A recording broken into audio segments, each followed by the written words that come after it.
Hello everyone. Yeah. നമ്മൾ discuss ചെയ്യാൻ പോകുന്നത് one of the most important topic ആയിട്ടുള്ള ഇവാലുവേഷൻ എന്നുള്ള ഭാഗത്തു നിന്നുള്ള കുറച്ച് ഇമ്പോർട്ടൻ്റ് ആയിട്ടുള്ള പോയിന്റ്സുകളാണ്. UGC നെറ്റ് പേപ്പർ വണ്ണിന്റെ ടീച്ചിങ് ആപ്റ്റിറ്റ്യൂഡിലുള്ള ഒരു ടോപ്പ് 20% വരുന്ന ഇമ്പോർട്ടൻറ്റ് ടോപ്പിക്സിലുള്ള ഒരു ടോപ്പിക്കാണ് ഇവാലുവേഷൻ എന്നുള്ളത്. ഓക്കെ, വളരെ റീസെന്റ് ആയിട്ടുള്ള എല്ലാ എക്സാംസിലും പലപ്പോഴും ചോദിച്ചു കാണുന്ന ഒരു ടോപ്പിക്കാണ് ഇവാലുവേഷൻ എന്ന് പറയുന്നത്. ഫൈൻ. സോ എല്ലാവരും നല്ല രീതിയിൽ ക്ലാസ്സിൽ ശ്രദ്ധിക്കുക, പിന്നെ നിങ്ങൾ നോട്ട്സുകൾ നോട്ട് ഡൗൺ ചെയ്യുക.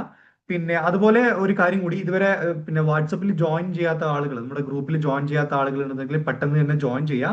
നമ്മുടെ ഈ നോട്ട്സും ഡിസ്കഷൻസും ബാക്കിയുള്ള കാര്യങ്ങളൊക്കെ ഗ്രൂപ്പ് വഴിയാണ് ഷെയർ ചെയ്യുന്നത്. Okay, anyway I'm starting the session. So എന്താണ് ഇവാലുവേഷൻ?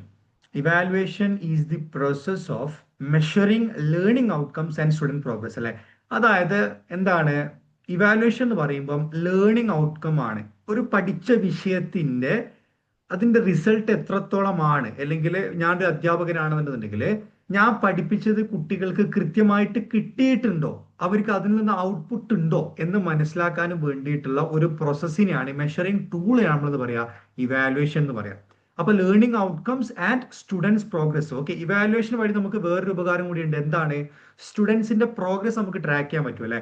അതായത് ഇപ്പം ജൂണിലാണ് നമ്മുടെ ക്ലാസ് സ്റ്റാർട്ട് ചെയ്യുന്നുണ്ടെങ്കിൽ ജൂണിൽ നടത്തുന്ന ടെസ്റ്റിൽ ചിലപ്പം വളരെ കുറഞ്ഞ മാർക്ക് ഉണ്ടാവും, ഒരു 10 മാർക്സ് ആണെന്നുണ്ടെങ്കിൽ ജൂലൈ ആകുമ്പോൾ കുട്ടിക്ക് 20 കിട്ടുകയാണ്, ഓഗസ്റ്റ് ആകുമ്പോൾ ആ കുട്ടിക്ക് 30 കിട്ടുകയാണ്. അപ്പൊ നമുക്ക് മനസ്സിലാവും ആ കുട്ടിയുടെ ട്രാക്ക് കുറച്ച് പോസിറ്റീവ് ആയിട്ടാണ് പോകുന്നത്, റൈറ്റ്? അപ്പൊ ഈ 10ഉം 20ഉം 30ഒക്കെ നമുക്ക് മനസ്സിലാവും. നമ്മൾ എന്ത് നടത്തണം? അവിടെ ഒരു ടെസ്റ്റ് നടത്തണം, അല്ലെ? ഈ ടെസ്റ്റിന് നമ്മൾ എന്ത് പറയാ? ഇവാലുവേഷൻ എന്ന് പറയാം. അണ്ടർസ്റ്റുഡ്? ഇതാണ് വളരെ ബേസിക്സ് ഓഫ് ബേസിക് ആയിട്ടുള്ള കുറച്ച് കാര്യങ്ങൾ. ഓക്കെ, ഫസ്റ്റ് പോയിന്റ് മനസ്സിലായല്ലോ. ഇനി സെക്കൻഡ് പോയിന്റ് എന്താണ്? Helps assess knowledge, skills and attitude, അല്ലെ?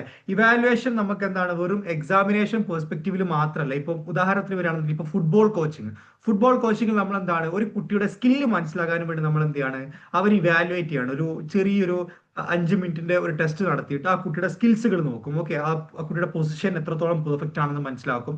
ഓക്കെ, അപ്പൊ സ്കിൽസുകൾ, അതുപോലെ നോളജ്, അറിവുകൾ, അതുപോലെ ആറ്റിറ്റ്യൂഡ്, ആ ഒരു വ്യക്തിയുടെ സ്വഭാവം. ഇപ്പോ നമ്മുടെ ഈ കോർപ്പറേറ്റ് കമ്പനീസിലൊക്കെ നമ്മൾ ഗ്രൂപ്പ് ഡിസ്കഷൻ ഒക്കെ നടത്തുന്ന സമയത്ത് കൂടുതലും അവരെ അസസ് ചെയ്യുന്നത് വെച്ച് കഴിഞ്ഞാല് നമ്മളുടെ പിന്നെ എന്താണ്, ഈ പറയുന്ന ആറ്റിറ്റ്യൂഡ് ആണ്. നമ്മളൊരു ഗ്രൂപ്പ് ഡിസ്കഷനിലേക്ക് വരുന്ന സമയത്ത് അവരെ എത്രത്തോളം നല്ല രീതിയിലാണ് അവർ പെരുമാറുന്നത്, മറ്റുള്ളവർക്ക് പറയാനുള്ള ഒരു സൗകര്യവും സമയവും കൊടുക്കുന്നുണ്ടോ പോലുള്ള കാര്യങ്ങളൊക്കെ അസസ് ചെയ്യുന്നത് ഈ പറയുന്ന ഇവാലുവേഷൻ മെത്തേഡ് വഴിയാണ്. ഓക്കെ, പിന്നെന്താണ്? It provides feedback to improve teaching and learning, അല്ലെ? അതായത് ഇപ്പൊ നമ്മളൊരു ഇവാലുവേഷൻ നടത്തുന്ന സമയത്ത് എല്ലാ കുട്ടികൾക്കും വളരെ കുറഞ്ഞ മാർക്കാണ് കിട്ടുന്നുണ്ടെങ്കിൽ അതിന്റെ അർത്ഥം ഞാനെന്റെ ടീച്ചിങ് മെത്തേഡ് ഇംപ്രൂവ് ആകാനുണ്ട് എന്നുള്ളതാണ്. അതേ സമയത്ത് എന്താണ്, ചില കുട്ടികൾക്ക് മാത്രമാണ് പ്രശ്നം ഉണ്ടെന്നുണ്ടെങ്കിൽ ആ കുട്ടികളുടെ ലേണിംഗ് മെത്തേഡ് ഇംപ്രൂവ് ആക്കണം എന്നാണ് നമുക്ക് ഒരു തീരുമാനത്തിൽ എത്താൻ പറ്റുന്നതാണ്. ഓക്കെ, അപ്പൊ ഈ പറയപ്പെടുന്ന തീരുമാനങ്ങളൊക്കെ എടുക്കണമെന്നുണ്ടെങ്കിൽ അവിടെ എന്ത് നടക്കണം? ആദ്യം ഒരു ഇവാലുവേഷൻ നടത്തണം, ഒരു വിലയിരുത്തൽ നടത്തി കഴിഞ്ഞാൽ മാത്രമാണ് എവിടെയാണ് തെറ്റ്, എന്താണ് ഇമ്പ്രൂവ്മെന്റ് കൊണ്ടുവരേണ്ടത്, ആരുടെ പ്രശ്നമാണ്, ടീച്ചറിൻ്റെതാണോ കുട്ടികളുടേതാണോ പോലുള്ള പോയിന്റ്സുകളൊക്കെ നമുക്ക് എന്ത് ചെയ്യാൻ പറ്റുക, അവിടെ മനസ്സിലാക്കാൻ പറ്റുക, റൈറ്റ്? പിന്നെന്താണ്? ക്യാൻ ബി ഫോമാറ്റീവ് ഓർ സമ്മേറ്റീവ് ഉണ്ട്. ഇതൊക്കെ ഞാൻ ഡിസ്കസ് ചെയ്യും, ആ ഒരു പോയിന്റ് നമുക്ക് ലാസ്റ്റ് ഡിസ്കസ് ചെയ്യാം. പിന്നെന്താണ്? Guides decision making and academic planning, അല്ലെ? നമുക്കൊരു തീരുമാനങ്ങൾ എടുക്കാനും അതുപോലെ തന്നെ അക്കാഡമിക് പ്ലാനിങ് നടത്താനും വേണ്ടി നമുക്ക് എന്ത് ചെയ്യാൻ പറ്റും? ഈ പറയുന്ന ഇവാലുവേഷൻ എന്ന് പറഞ്ഞിട്ടുള്ള ഒരു മെഷർമെന്റ് ടൂൾ നമുക്ക് എന്ത് ചെയ്യാൻ പറ്റും? യൂസ് ചെയ്യാൻ പറ്റും. ഓക്കെ, ഇനി നമുക്ക് ഇതാണ് ഇതിന്റെ ബേസിക് ആയിട്ടുള്ള ഒരു പിക്ചർ എന്ന് പറയുന്നത്. ഇത്ര മാത്രം നിങ്ങൾ ജസ്റ്റ് മനസ്സിലാക്കിയാൽ മതിയാകും. ഇനി നമുക്ക് എന്താണ്, ഇതിന് പ്രധാനമായിട്ട് 4 ടൈപ്സുകൾ ഉണ്ട്. നമുക്ക് അതിനെ പറ്റിയാണ് കുറച്ചും കൂടി ഒന്ന് ഇൻഡെപ്തിലേക്ക് പഠിക്കാനുള്ളത്. 4 ടൈപ്സ് എന്തൊക്കെയാണ്? സമ്മേറ്റീവ് ഉണ്ട്, ഫോമാറ്റീവ് ഉണ്ട്, ക്രൈറ്റീരിയൻ റെഫറൻസ്ഡ് ടെസ്റ്റിംഗ് ഉണ്ട്, അതുപോലെ തന്നെ നോം റെഫറൻസ്ഡ് ടെസ്റ്റിംഗ് ഉണ്ട്. നമുക്ക് എന്ത് ചെയ്യാം, ഇതിനെ ഓരോ എന്ത് ചെയ്യാം, ഡീറ്റെയിൽ ആയിട്ട് നമുക്ക് എന്ത് ചെയ്യണം, പഠിക്കേണ്ടതുണ്ട്. അതുകൊണ്ട് ഞാൻ ജസ്റ്റ് നമ്മൾ ഈ ഒരു വീഡിയോന്റെ കൂടെ നമ്മൾ സമ്മേറ്റീവും ഫോമാറ്റീവും കൂടിയാണ് ഡിസ്കസ് ചെയ്തത്. ക്രൈറ്റീരിയൻ റെഫേഴ്സും നോം റെഫറൻസും നമ്മൾ എന്താണ് നെക്സ്റ്റ് വീഡിയോ ആയിരിക്കും ചെയ്യാം. ഓക്കെ, അപ്പോൾ എന്താണ് ഫോമാറ്റീവ് ഇവാലുവേഷൻ നമുക്ക് നോക്കാം. Okay, formative evaluation is done during the learning process to monitor students progress. Okay, നമ്മൾ എന്താണ്, ഒരു ലേണിംഗ് നടക്കുമ്പോൾ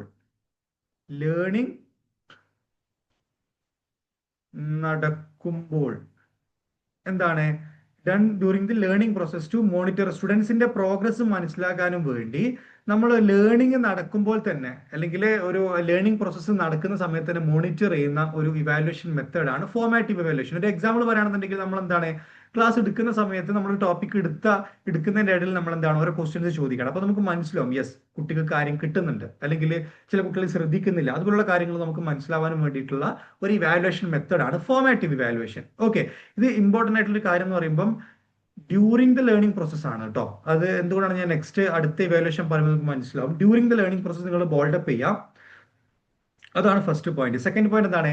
helps identify learning gaps and provides feedback for improvement. Learning gaps എന്ന് പറയുമ്പോൾ നമ്മൾ ക്ലാസ് ലേണിംഗ് പ്രോസസ്സ് നടക്കുന്നതിന്റെ ഇടക്ക് നമുക്ക് പ്രോസസ്സ് നടത്തി ലേണിംഗ് പ്രോസസ് സോറി അതായത് ലേണിംഗ് പ്രോസസ്സിന്റെ ഇടയിൽ ചോദ്യങ്ങൾ ചോദിച്ചാൽ മാത്രമാണ് എവിടെയെങ്കിലും ഗ്യാപ്പ് വരുന്നുണ്ടോ എന്ന് നമുക്ക് എന്ത് ചെയ്യുള്ളൂ അവിടെ മനസ്സിലാകുള്ളൂ. So it helps identify learning gaps. Right, എല്ലാം പറഞ്ഞു കഴിഞ്ഞിട്ട് പിന്നെ എവിടെയെങ്കിലും ഗ്യാപ്പ് നമുക്ക് മനസ്സിലാവോ? ഇല്ല. ഓരോ ടോപ്പിക്കിന്റെ എടുക്കുന്നതിനിടയിൽ തന്നെ നമ്മൾ എന്ത് ചെയ്യണം? കാര്യങ്ങൾ ചോദിച്ചാൽ മാത്രമാണ് എവിടെയെങ്കിലും ഒരു ഗ്യാപ്പ് വരുന്നുണ്ടോ നമുക്ക് കൃത്യമായിട്ട് മനസ്സിലാകുള്ളൂ. Right, and provide feedback for improvement അല്ലെ. അതായത് ഇനി ആ ഗ്യാപ്സുകൾ നികത്താനും വേണ്ടി നമുക്ക് എന്ത് ചെയ്യാൻ പറ്റും? ഫീഡ്ബാക്ക്, ഇംപ്രൂവ്മെന്റ് നടത്താൻ വേണ്ടി ഒരു ഫീഡ്ബാക്സ് നമുക്ക് എന്ത് ചെയ്യാൻ പറ്റും? അവിടെ കൊടുക്കാൻ പറ്റും എന്നുള്ളതാണ്. ഓക്കെ, പിന്നെന്താണ്? Can be conducted through quizzes, class activities, discussions or assignments. Okay, formative evaluation നമുക്ക് ഏതൊക്കെ രീതിയിൽ നടത്താം?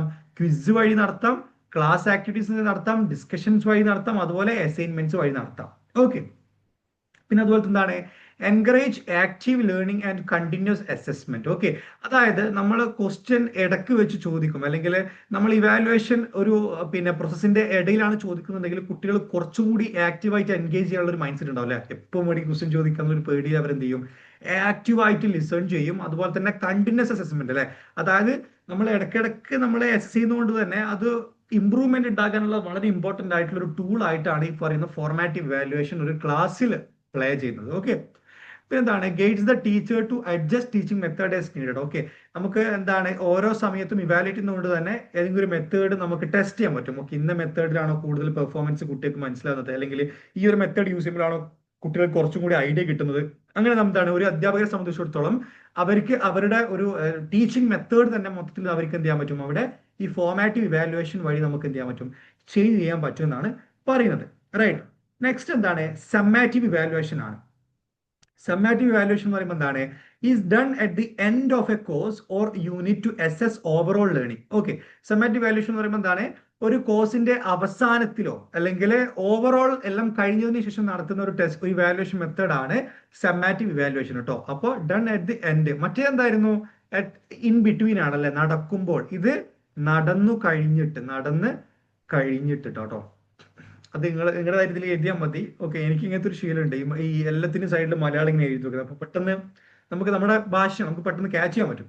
യാ, ഇതെന്താണ്? Focus on the final achievements, knowledge and skills of the students. Okay, ഇവിടെ എന്താണ് കൂടുതലും ഫോക്കസ് ചെയ്യുന്നത്? ഫൈനൽ ആയിട്ടുള്ള അച്ചീവ്മെന്റ്സ് ആണ്, അതുപോലെ നോളജും അതുപോലെ തന്നെ സ്കിൽസ് ഒക്കെയാണ് നമ്മൾ എന്ത് ചെയ്തത് ഇവിടെ കൂടുതലും ഫോക്കസ് ചെയ്യുന്നത്. Okay, usually conducted through test, exams, project or assignment. ഇവിടെ കൂടുതൽ എന്താണ്? ടെസ്റ്റുകൾ വഴിയും എക്സാംസ് വഴിയും പ്രൊജക്ട് വഴിയും അസൈൻമെന്റ്സ് വഴിയൊക്കെയാണ് നമ്മൾ എന്ത് ചെയ്യുന്നത്? ഈ ഒരു സമ്മാറ്റീവ് ഇവാലുവേഷൻ കൂടുതലും ചെയ്യാറുള്ളത്. ഇപ്പം നമ്മളൊരു എക്സാംസ് ഒക്കെ എപ്പോഴും നടത്തുക ഒരു വിഷയം പഠിച്ചു കഴിഞ്ഞ ശേഷമാണല്ലോ. അപ്പൊ അതൊക്കെ അതിന്റെ വളരെ നമ്മളിപ്പോ നോർമലായിട്ട് നമ്മുടെ ക്ലാസ്സുകളിൽ ചെയ്യുന്നതാണ് ഈ സമ്മാറ്റീവ് ഇവാലുവേഷൻ എന്ന് പറയുന്നത്. ഫോർമാറ്റീവ് എന്ന് പറയുമ്പോൾ എന്താണ്? നമ്മൾ ഇടയിൽ ടീച്ചേഴ്സ് ക്വസ്റ്റ്യൻ ചോദിക്കുക, സെപ്പറേറ്റ് ടെസ്റ്റ് നടത്തുക, അതുപോലുള്ള കാര്യങ്ങളൊക്കെയാണ് ഈ ഫോർമാറ്റീവ് ഇവാലുവേഷൻ എന്ന് പറയുന്നത്. സമ്മാറ്റീവ് എന്ന് പറയുമ്പോൾ നമുക്ക് നോർമലായിട്ട് നമ്മൾ ഈ റിവിഷൻ ടെസ്റ്റുകൾ, അതുപോലെ മോക്ക് ടെസ്റ്റുകൾ, അതുപോലെ ഫൈനൽ എന്താണ് എക്സാംസ്, ഓക്കെ, പ്രീ ബോർഡ് എന്നൊക്കെ പറഞ്ഞ് നടത്തുന്നതൊക്കെയാണ് ഈ സമ്മാറ്റീവ് ഇവാലുവേഷൻ എന്ന് പറയുന്നത്. Okay, helps in grading, certification, decision making about promotion. Okay, അതായത് പ്രൊമോഷൻ എന്ന് പറയുമ്പോൾ കുട്ടികൾ ഇപ്പോൾ 6th സ്റ്റാൻഡേർഡിൽ നിന്ന് 7th സ്റ്റാൻഡേർഡിലേക്ക് പോകുക, അതാണ് ഈ പ്രൊമോഷൻ എന്നുള്ള വേർഡ് മീനിങ് കേട്ടോ. അപ്പൊ ഈ സമ്മാറ്റീവ് ഇവാലുവേഷൻ വഴിയാണ് കുട്ടികൾക്ക് നമുക്ക് ഗ്രേഡ് കൊടുക്കാനും അതുപോലെ കുട്ടികൾക്ക് സർട്ടിഫിക്കേഷൻസ് കൊടുക്കാനും അതുപോലെ തന്നെ ഡിസിഷൻ മേക്കിംഗ് അബൌട്ട് പ്രൊമോഷൻ, കുട്ടി ഈ ഒരു 6th സ്റ്റാൻഡേർഡിൽ നിന്ന് 7th സ്റ്റാൻഡേർഡിൽ പോകേണ്ടതുണ്ടോ എന്നൊക്കെ തീരുമാനിക്കാനും വേണ്ടി യൂസ് ചെയ്യുന്നത് സമ്മാറ്റീവ് ഇവാലുവേഷൻ ആണ്, ഫോർമാറ്റീവ് ഇവാലുവേഷൻ അല്ല. ഓക്കെ, പിന്നെ ലാസ്റ്റ് പോയിന്റ് എന്താണ്? Measure the effectiveness of teaching and learning outcomes. നമ്മൾ എന്താണ് ഒരു ടീച്ചിങ്ങും ലേണിംഗ് ഔട്ട്കംസിന്റെയും ഒരു കംപ്ലീറ്റ് ഔട്ട്പുട്ട് മെഷർ ചെയ്യാൻ വേണ്ടി നമ്മൾ യൂസ് ചെയ്യുന്നത് ഈ സമ്മാറ്റീവ് ഇവാലുവേഷൻ ആണ്. അതൊരു ബേസിക് നമുക്ക് എല്ലാവർക്കും അറിയുന്ന ഒരു കാര്യമാണ്. അതായത് കുട്ടികൾക്ക് എത്രയാണോ മാർക്ക് അതനുസരിച്ചിട്ടാണ് കുട്ടി എത്രത്തോളം പഠിച്ചിട്ടുണ്ട് നമ്മൾ എന്ത് ചെയ്യുക അവിടെ നമ്മൾ കണക്കാക്കുക, അല്ലെങ്കിൽ ടീച്ചർ എത്രത്തോളം പഠിപ്പിച്ചിട്ടുണ്ട് നമ്മൾ കണക്കാക്കുക ഫൈനൽ എക്സാമിന്റെ റിസൾട്ടിന്റെ അടിസ്ഥാനത്തിലാണ്. ഇതാണ് ഈ സമ്മേറ്റീവ് ഇവാലുവേഷൻ. ഇത് രണ്ടും വളരെ കൃത്യമായിട്ട് നിങ്ങൾ പഠിക്കുക. Evaluation, formative evaluation, summative evaluation. ഇനി നമുക്ക് എന്താണ് ക്രൈറ്റീരിയൻ ഉണ്ട്, നോം ഉണ്ട്. അത് നമുക്ക് എന്ത് ചെയ്യാം, നെക്സ്റ്റ് ക്ലാസ്സിൽ എടുക്കാം.